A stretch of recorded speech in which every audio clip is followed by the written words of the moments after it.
Nikita Koloff, the Russian Nightmare here, and you're watching Stu's Wrestling Podcast. You better tune in every time it's on, or I come looking for you, Shetoita. You're listening to Stu's Wrestling Podcast. It's time for British Wrestling's sharpshooter, your host, Stu Palmer. I just got this feeling that I've never ever had. Who am I believing? Can you tell me again who it's deceiving? Welcome back, my listeners and viewers. It is episode 95. I had a bit of a hiatus, had about a month and a half off from the show, but I'm recharged and I'm ready to give you the Guardian of Chaos, Big Daddy. The GOC has been in the business since 1984 when he began training in wrestling. By 1992, he was managing people, and he's gone on to manage over 25 WWF, WWE Hall of Famers in that time. Outside of wrestling, the GOC was in law enforcement for many, many years. He went on to bounty hunt with Dr. D. David Schultz. We've got some great stories, and he's even appeared on Jerry Springer. He's appeared on many TV shows over the years, but yeah, Jerry Springer, I got to asking him about that. He is also a two-time Wrestling Hall of Famer in the New England Pro Wrestling Hall of Fame and the Paradise Alley Pro Wrestling Hall of Fame. So, without further ado, my guest all the way from the East Coast of America, it is the Guardian of Chaos, Big Daddy. Enjoy. My guest all the way from the good old US of A for episode 95 of Stu's Wrestling Podcast. We've had a little hiatus, about 5 or 6 weeks of no episodes, but we are back, and I am back with my good friend, the Guardian of Chaos, Big Daddy, Hall of Famer, inductee 2019 in the New England Pro Wrestling Hall of Fame, and also the Paradise Pro Wrestling Hall of Fame of 2020 class. It is an honor and a privilege to have you on the show today, mate. Stewie, it's excellent to be here on your show.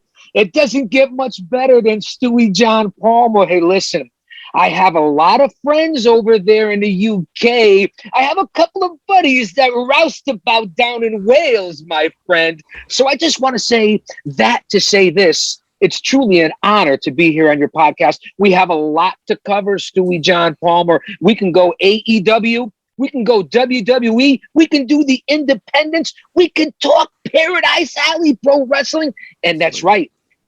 I live here in the United States of America on the East Coast, Stewie John Palmer. I am between the two largest metropolises on the East Coast of the United States. Everybody out there in the UK and all over the world, they've heard of New York City, aka Nueva York. I live 45 minutes from the border of New York City, and on the opposite side, about an hour and 20 minutes from Massachusetts, and 2 hours, 2.5 from Boston. I am at the busiest intersections and crossroads of life and the world of professional wrestling. It doesn't get any hotter, more dangerous, more ominous and chaotic than the northeast section of the United States of America. So UK, I'm glad to be over, brother. You're ready. You're absolutely ready. Now, I want to go back, way back to 1984 and your start in pro wrestling training, because I know you've been around the business for many years, but the origins of your career, your start, how it began for you. And I know the wrestling world at that time, the business itself was totally different. I know that's a bit cliche, but it was, wasn't it? It was a total different beast, wasn't it? Wrestling back in the 80s. It certainly was. Stewie, that's what's known as the golden era. Now, I'm going to go back and forth between shoot, semi-shoot, character, but I'm still going to keep it as the GOC Big Daddy because I tell it like it is. And there's three types of people in this world, Stewie John Palmer. Those who don't know what happened, those who wonder what happened, and people like the Guardian of Chaos that make things happen. So I will bounce back and forth between character. Absolutely. One thing for sure is it's going to be entertainment personified with the GOC. And of course, Stewie John Palmer. Fans, if you're not listening whether it's all over the United States or it's all over the UK or any country in between. If you're not listening to this podcast, I don't know what the hell you're doing. So back to the question at hand, Stewie. I started off, and I don't want to give up my tender age yet, and I want to give a big shout out and thank you to all the fans, because if it wasn't for the fans, none of us in this world of professional wrestling, entertainment, podcasting, whatever it is that you want to call it, would exist. It's the fans that make us who we are, whether it's Stewie behind the mic or the Guardian of Chaos here as his persona and gimmick, the person that I am. We get back to the training and jumping back to your question. I started training. I went to Kenny Passarello's Quest Gym, which is in Orange, Connecticut. And if you're not familiar with Connecticut, again, between New York City and Boston, Massachusetts, Pennsylvania, Rhode Island, you're right there in the hub of the United States. Now, I don't know if that's a good thing or a bad thing, but it's a hotbed of professional wrestling in this area. Northeast, Tri-State, New England. This is the home of Titan Towers. We are literally 35 minutes as we sit here, Stewie John Palmer, from Titan Towers. Okay, so it's not that rare for the GOC to be lurking around the building, but we know that there's a lot of competition in AEW. We're going to get onto that. And this is what I do, Stewie. You ask me a question, and I don't get to the question until I have other questions before you even answer the original question. That is absolutely fine. But this is how we circle back around, because I always come back and I tie it up like a little bow, Stewie. 1984, the trainers down there were Tony Altamori was one of the original trainers, and he's from the tough Tony Altamori, the Stanford Stomper, worked for the WWF, was part of the Sicilians and the tag team with Captain Lou Albano. So that's how go. Now, he had a facility again, Kenny Passarello, who was Mr. Light Heavyweight USA at the time in the IFBB in the world of pro bodybuilding. They set up a ring right there. It was supposed to be a pugilist, a boxing gym, but it was an all-over training facility where they had the boxing rings, which they got rid of, a professional wrestling training ring, and then your regular weights. The people that were at this school were all legends and ended up being jobbers, which you would call an enhancement talent now in the old WWF. Now we're talking 1983, 1984, 1985. This is the genre that we have gone back to. At that point, I'm 21 years old. I'm in my second or third year in college. I was jacked. I was in great shape. I was competitive in bodybuilding. A lot of my friends at that school, Stewie, and here's the trainers besides Tough Tony Altamori. He was down there with his nephew, Rob Altamori, who never really went anywhere in the business, but was his right-hand man. And Tony would sit outside the ring at Passarello's. Now, Passarello owned the gym. Basically, it was his ring. If you Google Kenny Passarello, you'll know who he is. Mario Mancini was one of the trainers. Absolutely. Dave Barbie, AJ Petrucci, Seth Cohen. That was the core group of guys that were down at the Quest when Tony Altamori was there. Every one of those guys went on to work for the offices in New York City, because back then it was New York City. Okay, now those were the guys that went to school. Later on, other guys that have floated through there, everybody from Dr. D, David Schultz, to Tony Gurria, to the Wild Samoans. There were so many different workers that came through there. But one of the most incredible guys, and I segue into it now because I still work for him today, and that would be Pretty Paul Roma. When Roma showed up at that wrestling school back in the 80s, and Mario Mancini, who was the owner of Paradise Alley Pro Wrestling, and he was one of the main trainers down there at time at the school. They're the owners of Paradise Alley, and he'll say it best. Paul Romo is one of the best pure athletes to ever step inside a professional wrestling ring. That's where it all got together in '84 there at Passarello's Quest. And Mario, who ended up working from 1984 to 1992 in the WWF, WWE. He was one of the head trainers.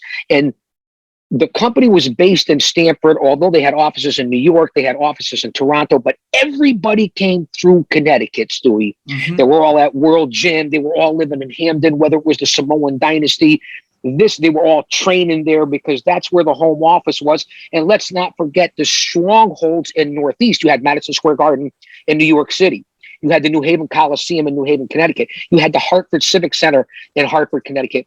You had up in Providence, you had the big Civic Center in Providence, Rhode Island. You had Boston Garden right there in Boston. And not too far over the border, there was Toronto Maple Leaf Gardens in Canada, where they always had the home office for the WWF. So that's where it all started, and all started right here in this area, the rich tradition in the hotbed, which goes on to this day in the independent circuit, and where AEW and WWE are drawing their talent from. So I started off there. We'll get back to the questions, Stewie. It's fine. It's fine. It's absolutely fine. No, you gotta tell me the background and the history. But that's the history, Stewie. So I went down there and I started some training. Now, the first couple of days, like I said, Mario and all the veterans of the WWE, back then, it's not like it is now. Back then in the golden era, if you were in good shape, even if you weren't, but you can get in there and work your ass off, and you could show the guys that were training, even the jobbers, because let's face it, you had your superstars, but it was the jobbers that were making the superstars look good. That's why it's not an insult to lose. It's not an insult to give somebody the rub or put somebody over. Some of the best workers in the business were jobbers. Now, a lot of people take offense to that. I take that as a compliment. And I wasn't a full-time worker. Here's my career. I was a pro wrestling manager in '84. I was 21 years old, just turned 21, was in great shape. As I said, went to the bunch of my buddies, my roommates were already working for Vince. Okay. I was going to university right here in the Northeast, and a bunch of my buddies were all going to the gym. They were football players. They were athletes, and they were going down to Passerello's Quest. And if you were good enough, Mario will take you to TV. How do you think? And that's how they did it back then. But you had to be qualified, because you get in the ring, Stewie, and you didn't know what the hell you were doing. You didn't shut up and listen. You didn't show respect, or you got out there and said, I could do it. Hey, Stewie asks the GOC, hey, GOC, can you wrestle? You want to get in the ring? Bring your gear. So I show up with Stewie. Stewie's in the main event. Hey, GOC, I need somebody. You got your gear. You go in there, and before you know, no, the guy doesn't know what he's doing. You're in a wheelchair. You're paralyzed. People think this is fake. I mean, come on.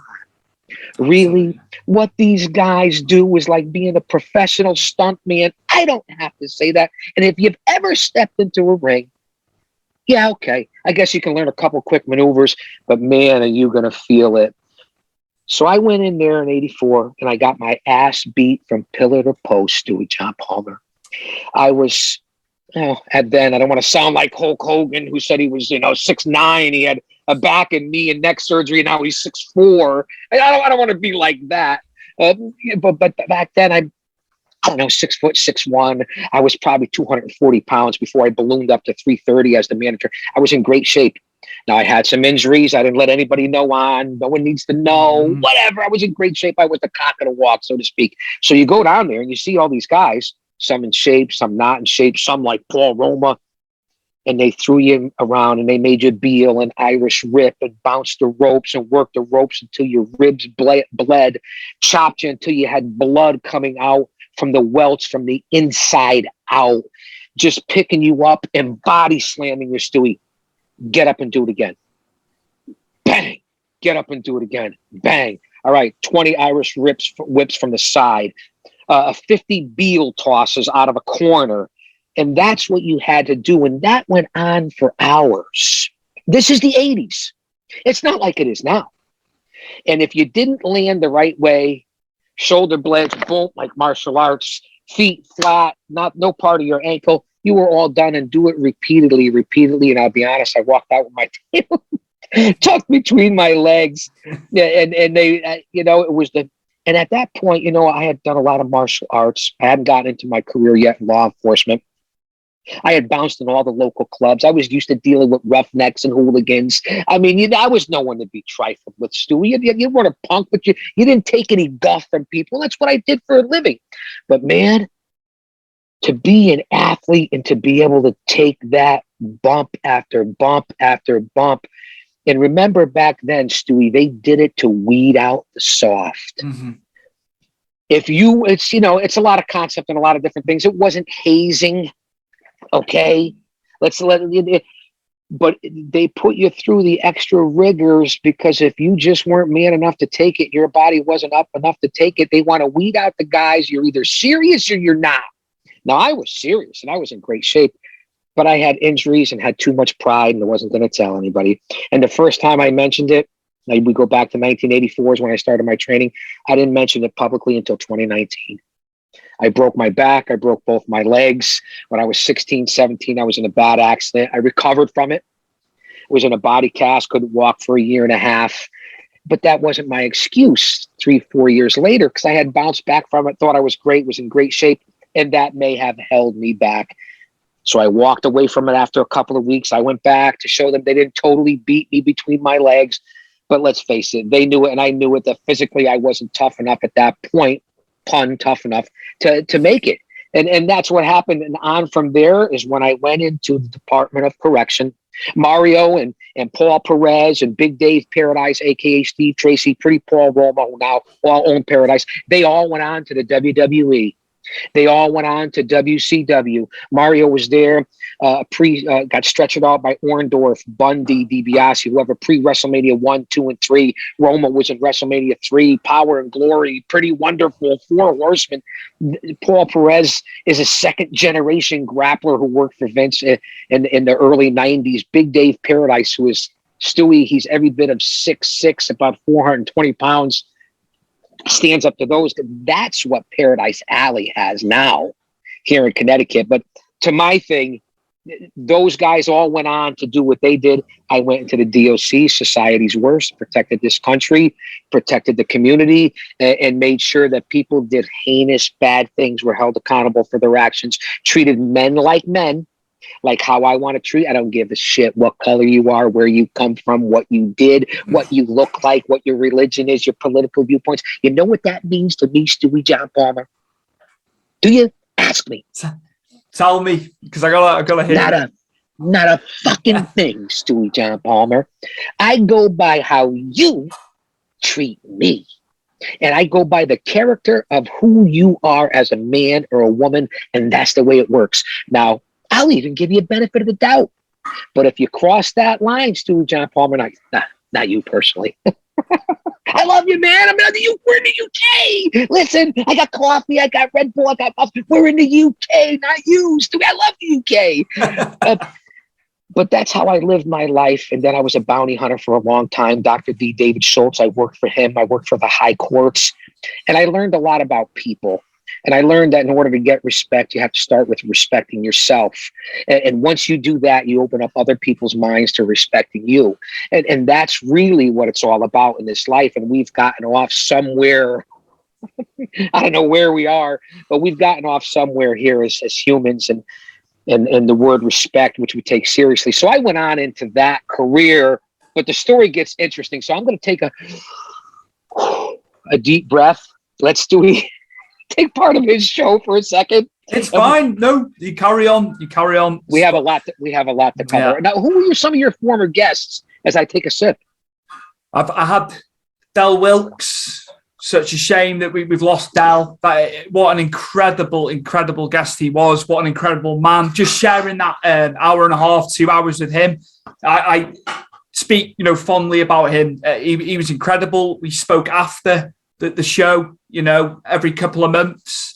And it was so sad when we lost him. I think, a lot of people don't appreciate what he did in the business. And, had it not been for injuries, his WWF run would have been even bigger. He was taking on Bret Hart, wasn't he, for the title? And I said to him, it was such a shame he had the issues he had. But open book, the man was an open book. He'll tell you as it is, as you like to say. And he was incredible. I'm trying to think of some other guys. Stevie Ray, one half of Harlem Heat. Incredible guy. Let me tell you a little Del Wilkes. So many. You were so impressed by Del Wilkes. He touched my life as well. I'll give you a little funny story. And then we could talk about, it's funny that you talked about Bret Hart. We have a similarity and a connection there. You're talking about Del Wilkes. We have a similarity and connection there. And then you just talked about Booker T. We'll get on to how we have a similar connection there. Stewie, this is something. Del Wilkes I met through Avi Klein and doing my work on the WWAB and through the green room. And then his show Unmasking the Truth. And I was fortunate and blessed enough to be able to speak to Del and interact with him several times throughout his show. What a man, what a person. Yeah, he had his demons, but at one food, drinking, drugs, whatever it is, a relationship, sex, I don't care what it is. Before we judge someone, we first, that's the biggest thing. Okay. And then you have to worry about what you've done before we start judging and bashing people. And Del Wilkes was a man of Lord, a man of faith, and whatever we did in our lives, that is something what we're all about as human beings. And there was none better as salt of the earth than Unmasking the Truth with Del Wilkes. And my interactions with him, and the day that he passed, a bunch of the guys down from the green room, which I was associated with at one time, what an opportunity of a lifetime. And that's how I met Del. They had all called me because they couldn't get in touch with each other. So I'll always have that in my life, and just Del as a person long before I ever met him. And here's the caveat, the funny thing. And I was able to ask Del, and was so humbled and honored because he was such a great guy. At one point in the early 2000s, I was fortunate enough to manage against and take a couple of eye pokes and bumps from the Patriot Tom Brandy, aka Salvatore Sincere. Now, I asked Del that live on the air, face to face, like we are.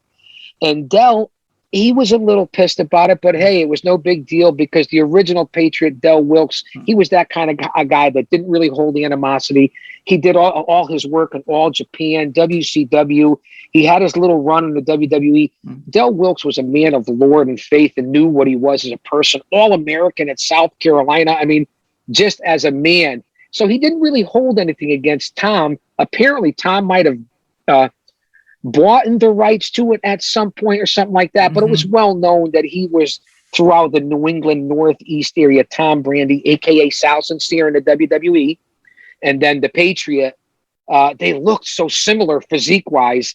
And I will say, I like Tom. I loved Del from what I knew about him in my interactions. But Tom Brandy, to my face, and as a person, the Patriot, Sal Sincere, many times, he was always a pretty much stand-up guy, I got to say, Stewie. And that, again, back to my point of that's how we are as people.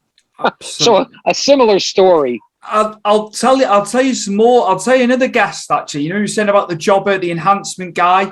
Another fantastic guest I had on. Great career, deserves more than he gets. Barry Horowitz, Mr. Technical Barry Horowitz.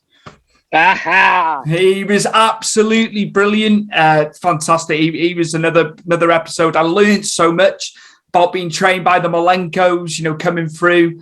You know, like you said, training was so different back then, wasn't it? You know, all you guys that went through it. Barry is a perfect guy to talk to. I never met Barry personally. I certainly never worked with him. Although, Stewie, I'll throw a little bit of information. I've been in the ring or across the ring with over 25 WWE Hall of Famers. And if you throw in TNA and just name guys from young lions to future stars to current stars, it's probably 50 or 100. I've been so blessed and fortunate. Amazing. But to talk about Barry Horowitz, my cohorts around here, Mario Mancini, Paul Roma, Paul Perez, they know Barry very well. You know, throw Brian Costello into the mix because he's very close with Paul and Mario. And the only correlations and when they see each other is Barry Horowitz was such a stand-up guy, such a good man, a good person, a guy that you could talk to, and a guy who's obviously tough enough to take it. So from what I understand, from what I've heard without meeting the man, and you know, it's always tough to do that, I hear nothing but good things about Barry Horowitz. So that sounds true to form to me, Stewie. Absolutely. Like, stand-up guy, just genuinely like lovely person. We even spoke. He was a big fan of the Royals here in the UK. He likes all the royal side and all that. So we even got that. And he goes, we could talk about this for a cup of coffee. And then he goes, in your case, a cup of tea. A cup of tea, a spot of tea. Hey, listen. In the end, Stewie, like I've been saying, the common denominator is, you know, we're all the same. And you talk about Booker T. Back, we just came out of 3 nights ago, on the 25th of September on Saturday, we had Diesel Mania 5 for Paradise Alley Pro Wrestling, which is like our WrestleMania. In the past, we've had Booker T there. We've had Deonna Purrazzo. We've had several big names, to even current stars like Richard Holiday, the IWA heavyweight champion, MLW from the Dynasty, the whole 9 yards. TJ Crawford, who was just in front of 20,000 for AEW at Arthur Ashe Stadium. Waves and Curls has been on AEW Dark. Just all the different guys, the miracle generation, Stewie, of these gentlemen from Paradise Alley who are 19, 20, and 21 years old. Kylon King, Dustin Flash Waller, and then Sean Knight and Jay Onyx, the Haven. These 4 men who are at that age, that's a la just a few years older than the legendary Terry Gordy, who started when he was 16 from the Fabulous Freebirds. These men are in the mold of your Adam Coles, your Lucha Brothers, what's going on, the Jungle Boy, Luchasaurus, what's going on in AEW, that these gentlemen are burning up the scene here. If you do a little of your homework, and it's unbelievable. Before we get back onto my career, I hope you had enough tape, because we could bounce all over between who I work for, who I've worked with, the current product. There's no better time to be an insider, a smart, a dirt sheet, a mark, a fan, whatever it is you want to call it, opportunity, a much needed viable alternative. There is no better time than now. As you can see, my we're 25 feet below the surface of the earth down here in the bunker. The Wi-Fi is crazy. The camera is crazy, but it works for now. Usually it's dark and, but I had a lot of good experiences. But that's what we're in a revolution right now. It's unbelievable. In more ways than one, Stewie. In more ways than one. I can't. The thing I can't be doing with, I've spoke about it. The internet wrestling community, the IWC. When they start bemoaning the product and stuff like that, my perspective, I'm like, don't watch it. Then there's a lot of this is wrong. That's wrong. They couldn't write wrestling. They couldn't produce television week in, week out. I think it's a fantastic time. Regardless if it's independent level, you talked about MLW there as well. There's a lot of stuff. Impact, so good. Listen, I understand, Stewie, that Impact doesn't get the numbers. And I'm going to say that to say this, because I tell it like it is.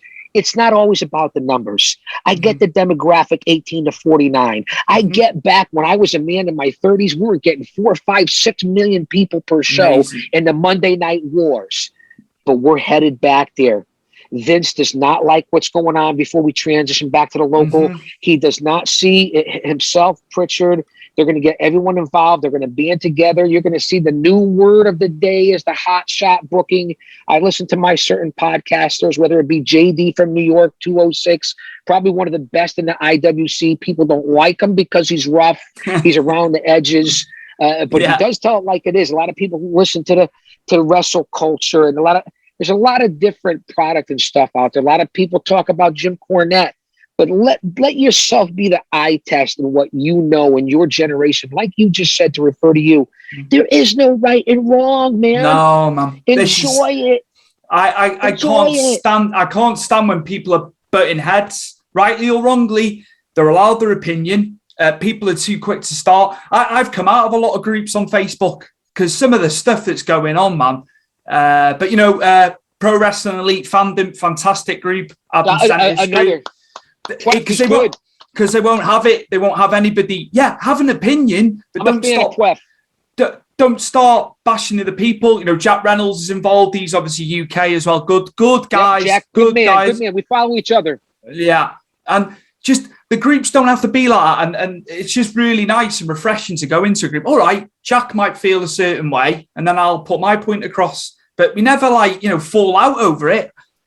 It's the way society is these days. So it's not just with wrestling. Everyone's quick to start on one another when you don't necessarily have to.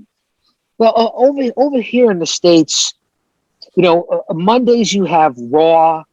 It was also Elevation, I believe, on YouTube. Tuesdays, tonight you have NXT. You have AEW Dark. Tomorrow's AEW Dynamite. Thursday, Impact is in there somewhere. MLW's now on Vice. Fridays is SmackDown and AEW Rampage. You have your occasional Saturday, and of course, whether it be the 4 times a year of AEW or 13 times a year of Vince and the WWE, you got pay-per-views. I mean, is it plus, whether it be Fight TV, Title Match Network, IWGT, all these different groups and streaming services right now, YouTube, the whole 9 yards, Twitch, Facebook Live. It really is unbelievable, and there's no better time if a couple of these groups, and I'm talking about Ring of Honor, don't get their shit together and get some sort of TV deal or step up your social media game. You're going to fall by the wayside, and that would be a tragedy to lose it. And to my original point, because we're ad-lib, we're organic, and that's why I came on your show, is that reason. But, Impact is another one, too, and it's not always about the ratings. You have to put asses in the seats, but if you can't get out, pandemic or not, and do what these other companies are doing, you're going to stay alive. The indies will always flourish. There'll always be a territorial system, just not like how it was back in the day. It's going to be a tough go, but if you're good right now, they will find you. What is hot in the UK? Is Walter still the man? What's going on with WWE UK? We got a question on Big Fight Weekly that I do for Powered 4. As you can see, my background there, Powered 4, great on-demand company. They've got hundreds. They've got 40 promotions now on demand. Wow. UK. They've got Chicagoland from America. There's a few from America now. It is incredible. And now, obviously, post COVID or full throttle COVID, the shows are running. And it was flourishing from 2012 onwards. Prior to all this, it was incredible. Progress was leading the charge. Obviously, Progress is now on the network. ICW up in Scotland, fantastic promotion on the network. And it just helped. It just helped all these other upstart companies. And Let me ask you this. Seeing that we're talking. Same mindset, but different geological locations. Mm-hmm. Who are, and again, I don't want to put you on a spot because we talked pre-show about this, that we wouldn't really do this because it's tough to do in any genre. I want to know from your perspective, because I like to do this. Mm-hmm. I don't like to be interviewed. I like to have a conversation. Absolutely. And you're the perfect guy for that.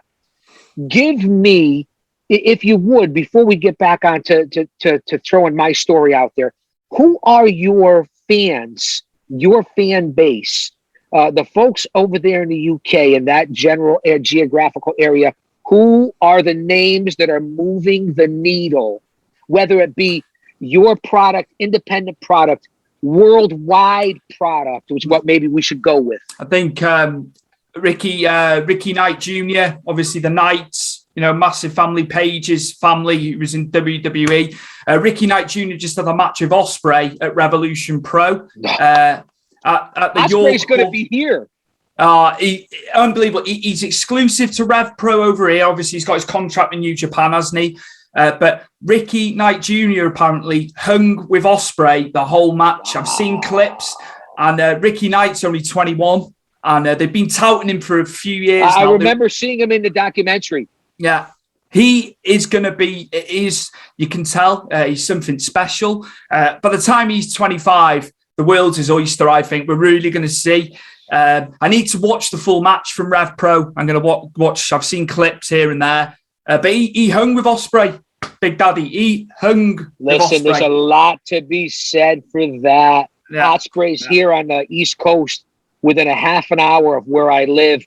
Ospreay will be challenging, if I'm not mistaken. I don't want to speak out of place. It's out there on the social. Anything that I say is not a secret. You can go out if you do your due diligence and do your homework, and everything's for public consumption. He may be taking on MJF. That's just huge. I couldn't get over him in Cincinnati the other week. The promo to Brian Pillman Jr.'s auntie. And, I would have kicked his ass. And the sister, 16 years and pregnant, and it's just what would you have done? I would. He probably would have waffled me first, but I wouldn't have liked it if you saying it to my wife. But it's kayfabe. He keeps kayfabe alive. You know. Yeah, I love what MJF is doing. He's incredible. I agree with you. It takes us back to the day of how it used to be. I'm surprised he's able to get away with it. Yeah. This I had said on social media, at all the different levels, different forums that I'm on, that what I saw for AEW the last couple of weeks and what I saw on Arthur Ashe Stadium and the different things that are coming up at Rampage, coming from a guy now who's pushing, I'm almost 60 years old. It's one of the biggest pops, the crowd, whether it was for Punk, whether it was for MJF, whether AEW, the product in general, the live crowd. Maybe it's because we've been in the pandemic for a year and a half, almost 2 years, but I haven't seen that sort of reaction or feeling or rub or pop since the Attitude Era ECW days, the Monday Night Wars. Now you're going back 20 something years. And before that, Stewie, I hadn't seen that since the 80s of WrestleMania, where I was 21, 22, 23, 25 and had the stars in my eyes and wanted to be on that stage. And then later in the 80s, while I was a corrections officer in my 5th, 6th year, in my late 20s, being able to travel with the Samoan SWAT team, the Samoan Dynasty, meeting and hanging with the Road Warriors and Lex Luger and Sting and Michael Hayes, and learning so much from those guys, and Doom and Jack Victory, and meeting the Steiners, especially Scott Steiner, before he was even in the business, before I made my official debut as a manager in 1992. So that's what it reminded me of. We haven't recaptured that, Stewie. I'm not sure what demographic you fall into. Are you in the 18 to 49? Are you the 50 plus demo god like I am? I don't think they need to classify us. I don't think the GOC doesn't classify. The GOC. I'll call you a veteran. I'll call you a veteran of the biz. We don't need to.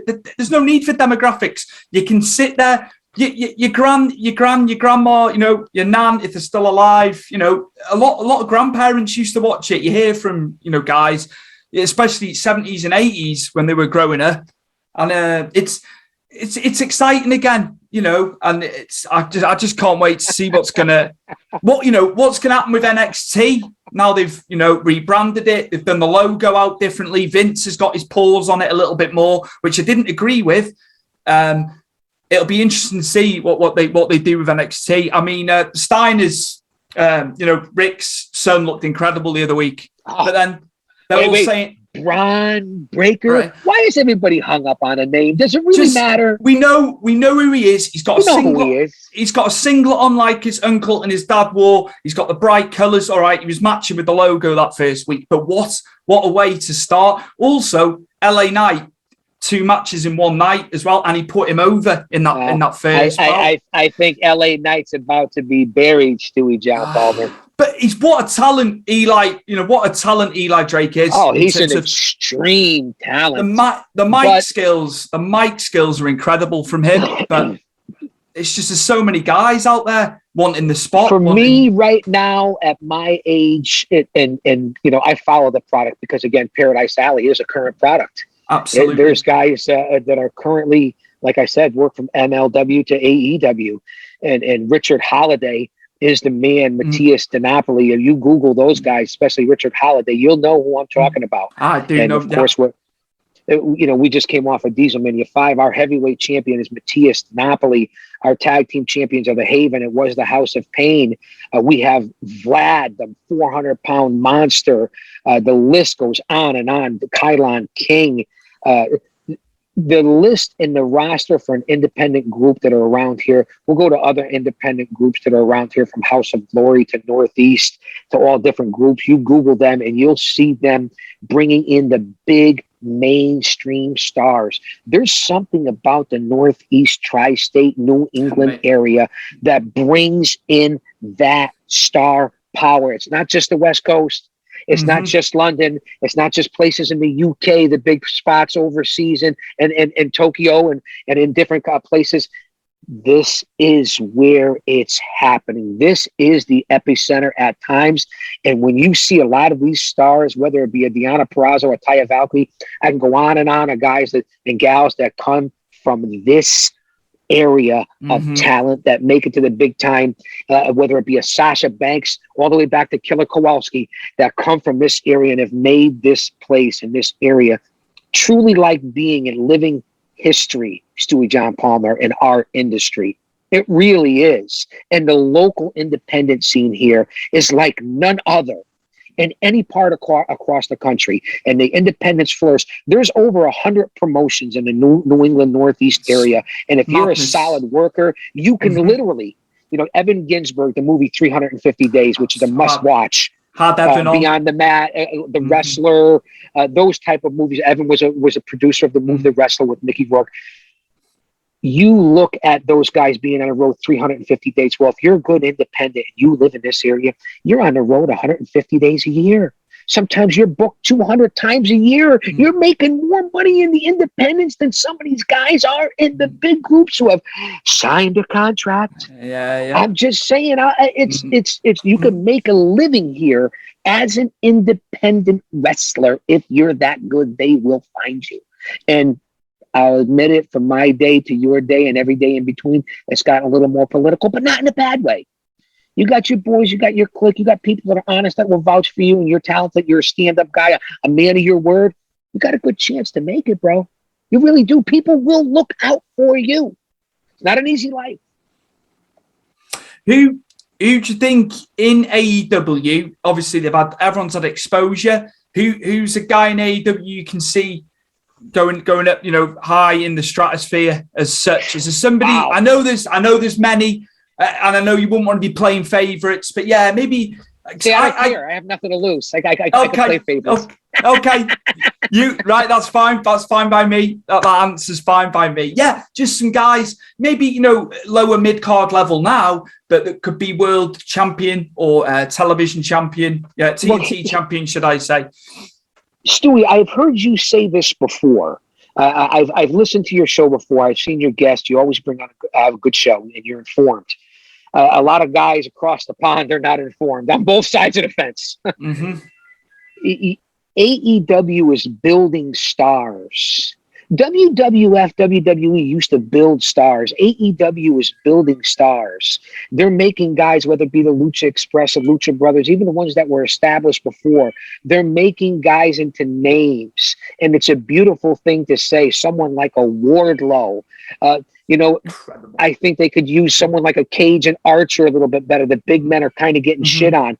But look at the guys like the Lucha Brothers. Look at guys like Hobbs. Look at how they've used guys to give the rub, whether it be Sting, Arn Anderson, Tully Blanchard, Jake the Snake Roberts. They use the veterans the right way. They come in, they give you the rub, they're out, it makes everybody else look good. And then you're Jungle Boy, who they're really pushing to the guilds, and Lucha Express and all that. Those are the guys that deserve it. Now, Adam Cole, Miro, I'm afraid that some of the originals may lose their way, but if you continue to stand out and continue to build that roster, AEW, those are some of the guys. They're building stars. They're having exciting matches, but will they run out of gas, Stewie? I don't know. Do you know, when since inception 2019, I'd seen Sammy Guevara independently around America. Thought, he's good in ring and all that. And I thought, this guy, I wasn't first on him. But the last 12, 18 months, he has really, really got me thinking he's got star quality, that lad. I was saying I didn't think he had it initially, but I rate Sammy Guevara. I know they've positioned him at the top end of the card. Do you know where Sammy's from? Sammy's from this area. Yeah. He's from the New England Northeast area. Something in the water. He just is. There's something in that water. He's a local hero. Yeah. He's a local hero. Yeah. And you are, Stewie, that's a great point. Sammy Guevara has turned into one of the biggest stars and flourished, being with MJF and with the Inner Circle, with those guys, the Pinnacle, that whole angle. He really shined in that. And I think that gave him the confidence So yeah, Sammy Guevara really has turned into something again. So has Jungle Boy. The different guys that have stood out and have come into there. Miro now, I call him Miro still. I call him different things. He's Rusev. He's back to the way he used to be, and it's just impressive. And you look at the different guys coming in, and I'm big on Hobbs. I look at the WWE, and I see a ton of talent. Listen, I checked in on the pay-per-view. A lot of great guys, but they stick to the same dozen or 15 guys. They run a lot of the same storylines. They're changing up. I'm appreciative. I don't bash any company one over the other. Plus, I watch a lot of other stuff, and I'm involved strongly with the indies, which I really believe in. Whether it be Christian Casanova, Mercedes Martinez, Deanna Pratt, they're all from this area, bro. It's just unbelievable, Stewie, to see these guys. So that's why the independent scene here is something to keep an eye on, and that's why I stay in touch with Paradise Alley and do their broadcast and their commentary. And we're on Fight TV. It's just a beautiful thing, and it keeps you involved and makes you want to watch the big time and keeps you interest, because you know what they do at Paradise Alley is mentor men and young women in life, not only in pro wrestling. And pretty soon you'll see them as a great representative in one of the major companies, and it just works. It's a beautiful thing. It's about giving back. True carpenters, a la Booker T. Same concept. Absolutely. I think it's over here now as well with the show starting back up. I'm involved with a new promotion out of Liverpool, so we've got a show on Saturday. He runs the show about 12:30 in the afternoon. More geared to like family side and stuff like that. So the fifth That's show always now, a good thing. The fifth show, Jay, the promoter, has got TNT Extreme Wrestling, which has got quite a lot of buzz around here in Europe. Nice. But it's more like hardcore style. It's not my cup of tea. I've told Jay, but he's done damn well with that promotion. He's built it from nothing. He's had top stars from America here. You gotta give the fans what they want, man. A lot of people love his product, the hardcore style, the extreme style, which is great. They've had some great stuff. It's big here too. Yeah. Hardcore is always big here too, man. Absolutely. So yeah, we've got our show on Saturday. 8 matches on Saturday. So yeah, I'm learning. Posting a couple of clips. I hope you're posting a couple of clips. I'll send them to you. I'm on commentary with Mad Dog Mike Angus again. So yeah.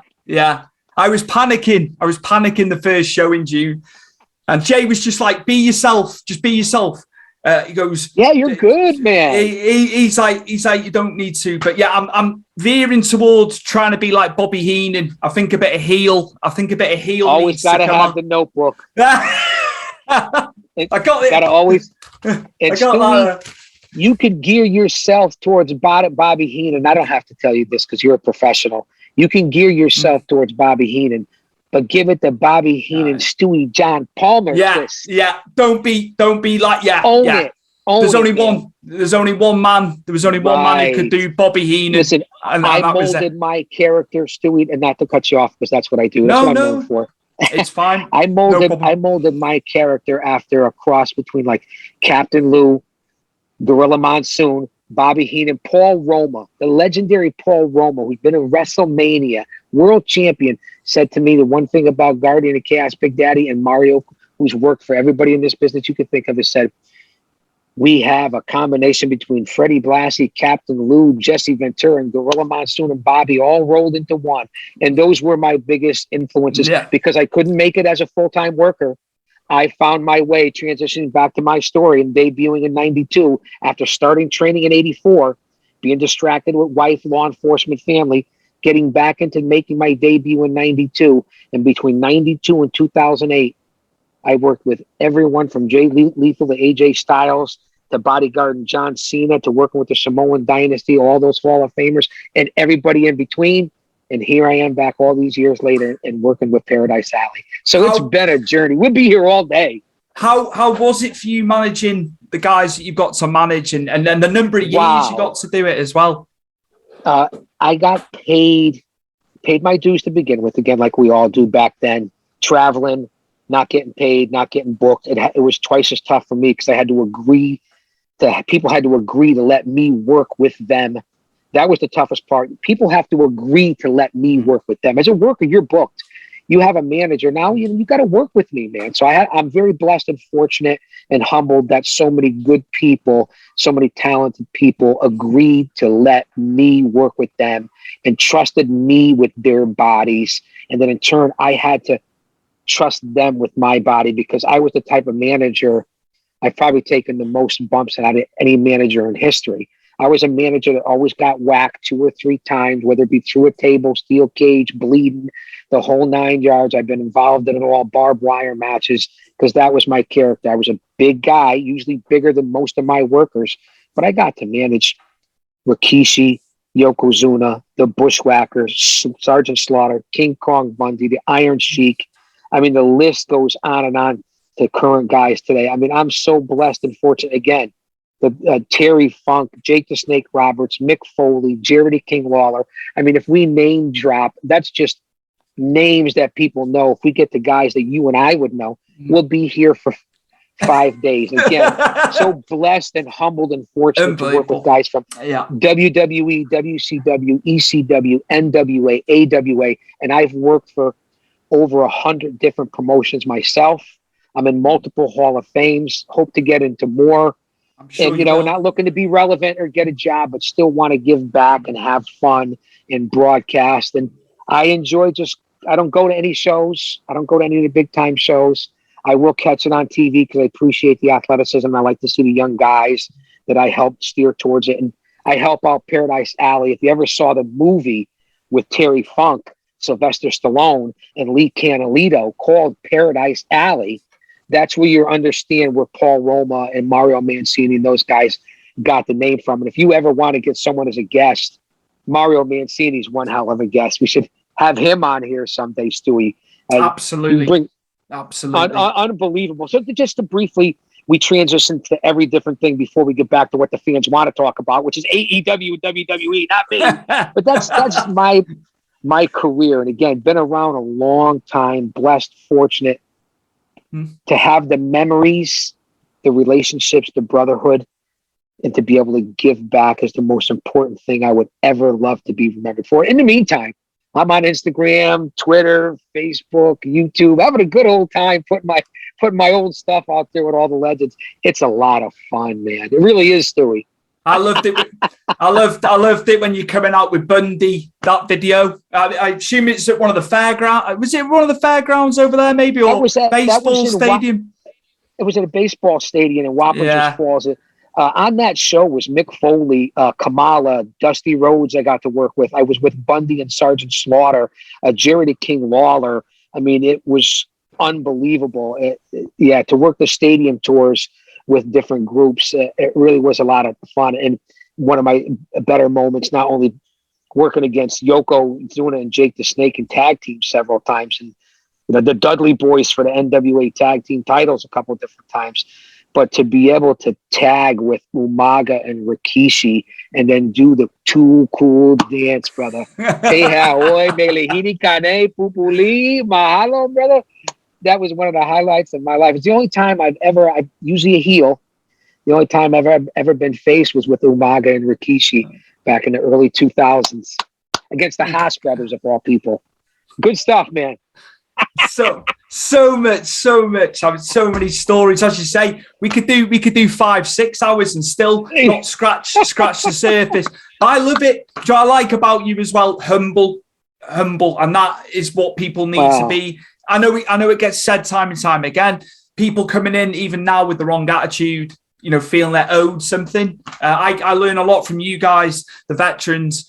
Just be humble and respectful. It's funny that you should say that, Stewie. I want to relate a quick story about thinking who you are and being bigger than the business and living your persona and thinking you're too good to work with someone, or you didn't get the rub, or you didn't make the poster. I'm going to be honest here. I felt that way at times myself too. Like maybe you were short-sighted, or maybe you didn't make the poster, or you didn't get to work with the talent you think you deserved, or where you belong. You didn't get the rub. Well, you know what? You're wrong for thinking that, because it doesn't matter who you work with, where you are in the show. Be happy that you have the canvas to be able to perform.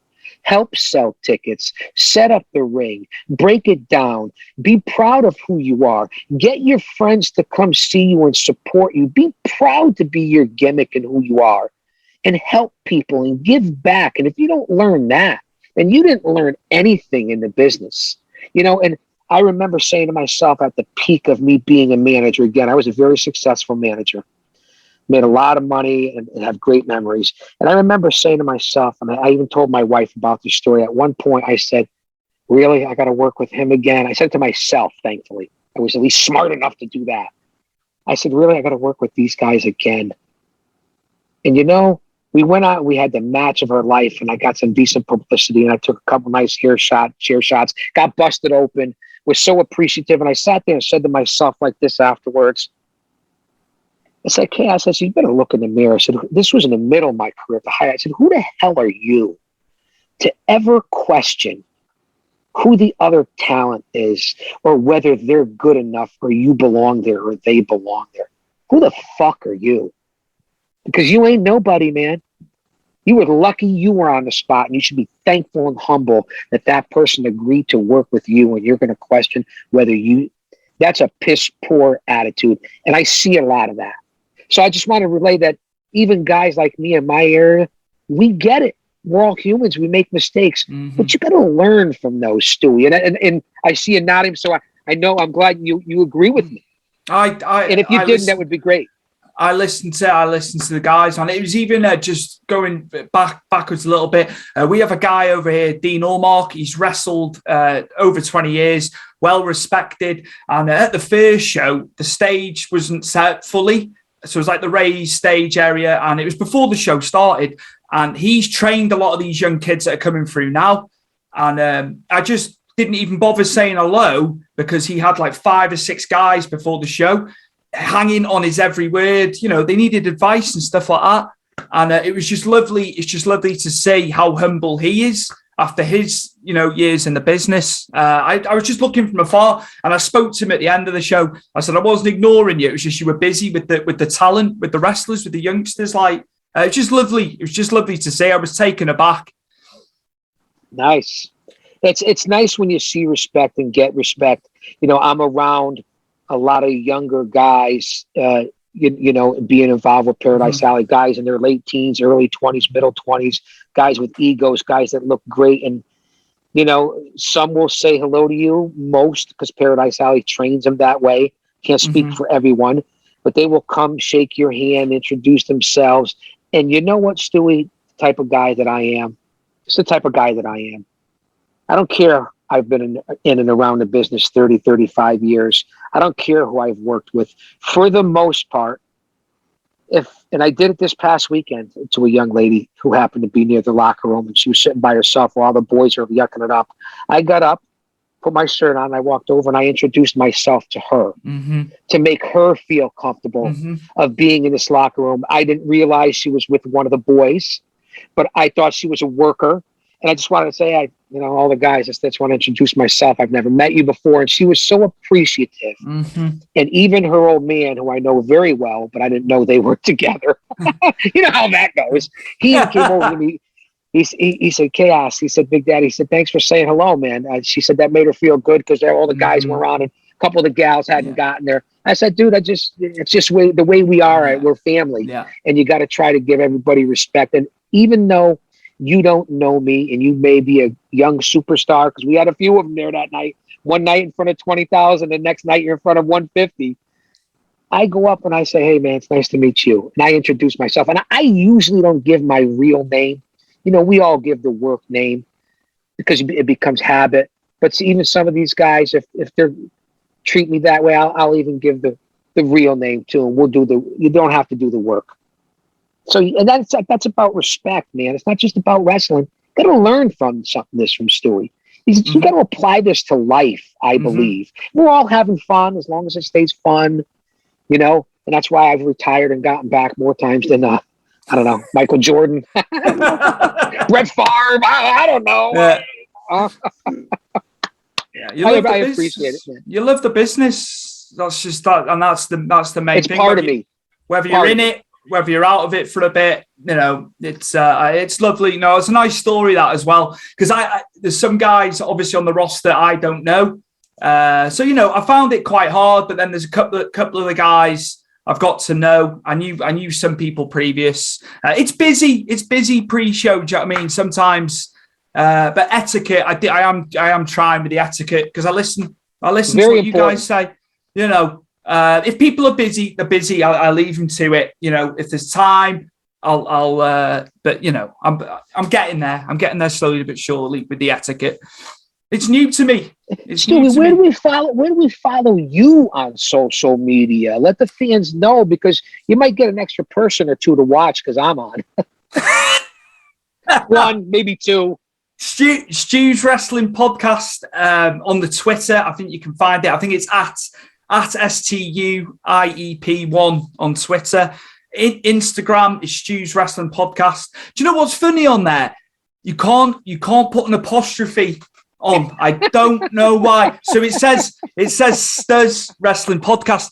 What's the issue with Instagram? I don't get that. And then Stewie John Palmer on the Twitter, and then the Stu's Wrestling Podcast page, which has got quite a decent following as following goes. I was quite surprised. Nice. So, little clips here and there. Probably too many clips. Too many clips some days. Yeah, well, we're all guilty of that, but you have to use social media. That's the way of the world. That's how a lot of people get out there.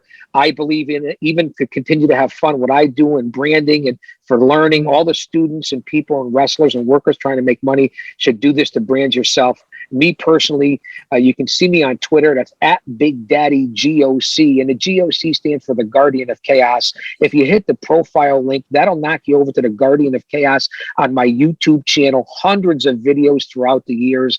I've got 70 or 80 podcasts on there. You can follow me on Instagram, and that's at Guardian of Chaos Big Daddy.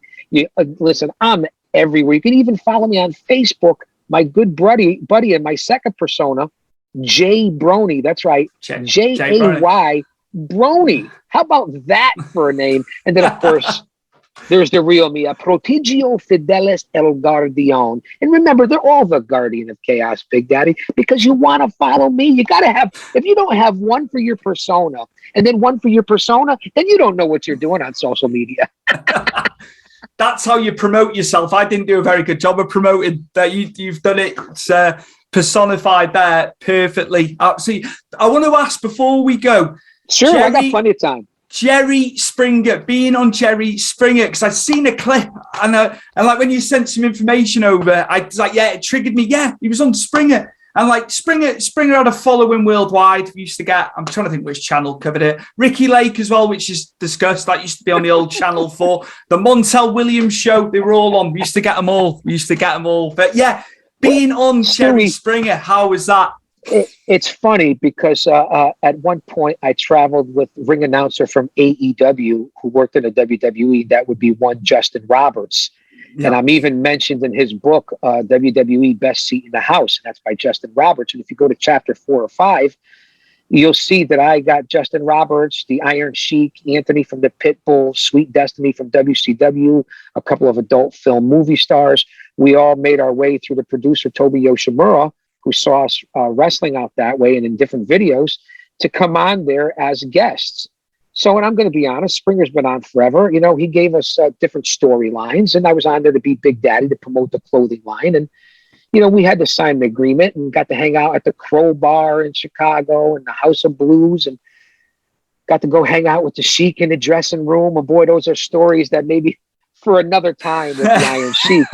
Absolutely. And I ended up being on there as Big Daddy. It was a great role. It was a work.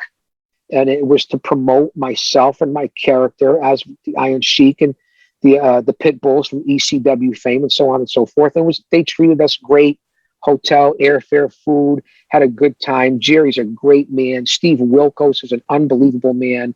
It was a wild scene. This is the early 2000s, right when Springer was in its heyday from the late 90s to the mid 2000s when it was absolutely crazy. We had a little rumble. Me and Steve from Jerry Springer, me and Steve Wilkos, chasing the guy I knew. He was wearing underwear all the way into the streets of Chicago. We even ran into Dennis Rodman at the MVP room at the Crowbar. And that's another story for another time. Oh my days! I'm gonna have to get you back. I'm gonna have to get you back on. So many stories. I got to tell you the story about sitting in the limo with the suits and somebody rolled out one of those rolled up cigarettes. It's another story for another time, Stewie. But yeah, Jerry Springer was a lot of fun. I ended up getting a lot of my friends on there. It got me the rub with Justin Roberts, who I knew very well through the World Wrestling Zone, and we worked for the AWA Superstars together at Superclass. It's all tied. We could do 2 shows, Stewie, but thank you for bringing that up. I know, it's brilliant. Springer! You've done so much, man. And yeah, just thank you so much for coming on. Just honestly, a regular guy, man. Absolutely. Retired. I feel great. Yeah. Down to earth as well, Thank man. you. That's a amazing quality to have. And just thank you for sharing some of your story. And I will get you. You will be coming back on. I'm telling you.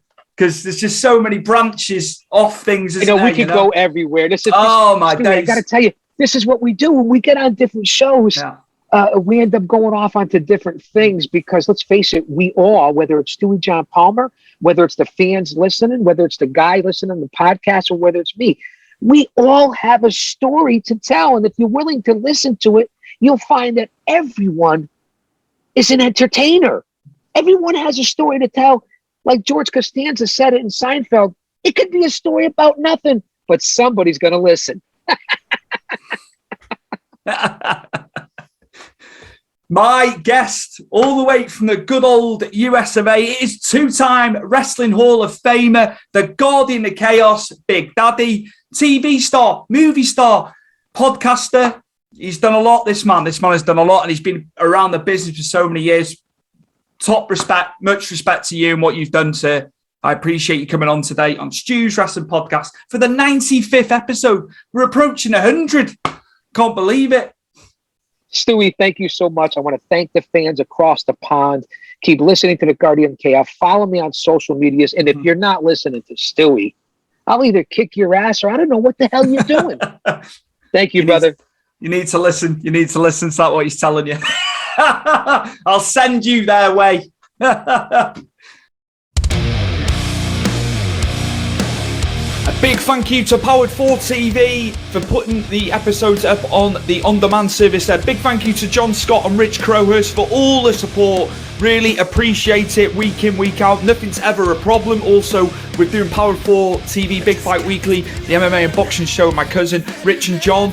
Have put on these first. It's been fantastic with that. Thank you to Chris Dutton again, as always, for the superb editing. I couldn't do this without him, and fantastic job once again. Thank you to Mike Angus for the intro, as always, to the show. You can find the Stu's Wrestling Podcast merch at WrestleMerchCentral.com. There is loads of stuff, lots of different items that you can get. Mugs, hats, face coverings, t-shirts, hoodies, even the new varsity jacket with embroidered Stu's Wrestling Podcast logo on it. Big thank you once again to Dean and the team for listing my products on there. Great work, and we will see you soon for the next episode of Stu's Wrestling Podcast.